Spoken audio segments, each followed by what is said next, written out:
Hi అండి. Welcome back to my channel.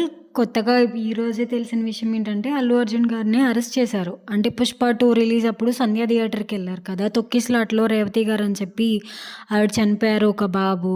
So, చెప్పా పెట్టకుండా వచ్చేసారు ఇక్కడికి అని చెప్పి ఆయన్ని సడెన్‌గా ఈరోజు వాళ్ళ ఇంట్లోనే అరెస్ట్ చేశారనమాట.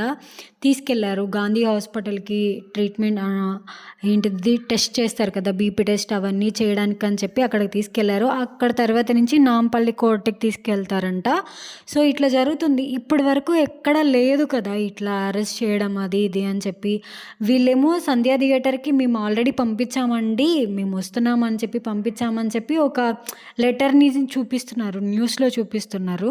కానీ వాళ్ళేమో మాకేం పంపించలేదు. అందుకనే మాకు సంబంధం ఏమి లేదని చెప్పి సంధ్యా థియేటర్ వాళ్ళని చెప్పి అంటున్నారు. సంధ్యా థియేటర్ వాళ్ళలో కొంతమంది యాజమాన్యాన్ని కూడా పోలీసులు అరెస్ట్ చేశారు.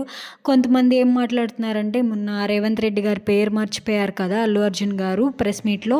సో, దానివల్ల పగతోటి ఇట్లా చేస్తున్నారు అది ఇది అని చెప్పి అనుకుంటున్నారు. ఏది నిజం ఏది అబద్ధం అనేది మనకి తెలీదు. కాకపోతే ఏంటంటే, ఇట్లా చాలా సార్లు జరుగుతా ఉంటాయి. ఆయనకేం సంబంధం లేదు కదా అల్లు అర్జున్ గారికి. ఆయన సినిమా చూడ్డానికొచ్చారు. హీరో వచ్చారంటే ఆల్మోస్ట్ అందరూ ఇట్లా ఎగబడి వస్తూనే ఉంటారు. కొంచెం తొక్కిసలాట అదంతా జరిగిందంటే అందరూ జాగ్రత్తగా ఉండడం, ఎవరి జాగ్రత్తగా ఉండడం వాళ్ళ చేతుల్లో ఉంటుంది. అండ్ క్రౌడ్‌ని కూడా కంట్రోల్ చేయడం కష్టమే కదండీ! ఇట్లా అనుకుంటే చాలా చోట్ల చాలా ప్రీ రిలీజ్ అప్పుడు చాలామంది చనిపోయారు. అలానే ప్రీ రిలీజ్ ఈవెంట్ పెట్టిన వాళ్ళని అరెస్ట్ చేశారా? అండ్ ఇప్పుడే చిరంజీవి గారు కూడా అల్లు అర్జున్ వాళ్ళ ఫ్యామిలీని పరామర్శించడానికెళ్లారు. ఏం జరుగుతుందో చూడాలి.